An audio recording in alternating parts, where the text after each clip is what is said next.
The pressure gauge of the chiller is divided into a high pressure gauge and a low pressure gauge.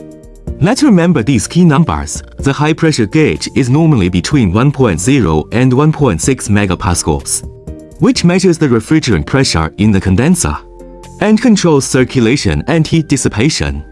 If it exceeds 1.6 megapascals, it is mostly due to poor heat dissipation or too much refrigerant. If it is lower than 1.0 megapascals, you must quickly check whether it is leaking or not enough refrigerant.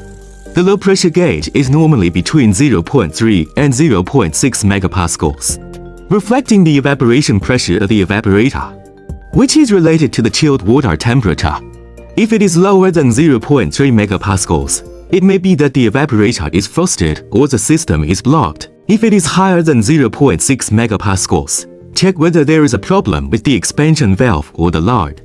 Remember these points when checking for faults. If the high pressure is too high, first check the heat dissipation, whether the cooling water is sufficient, or whether there is any non-condensable gas.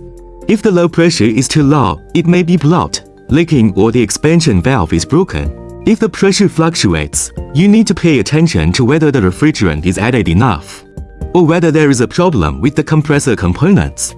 In addition, different refrigerants have different pressure ranges, such as R22 and R410A. The instrument should be calibrated regularly.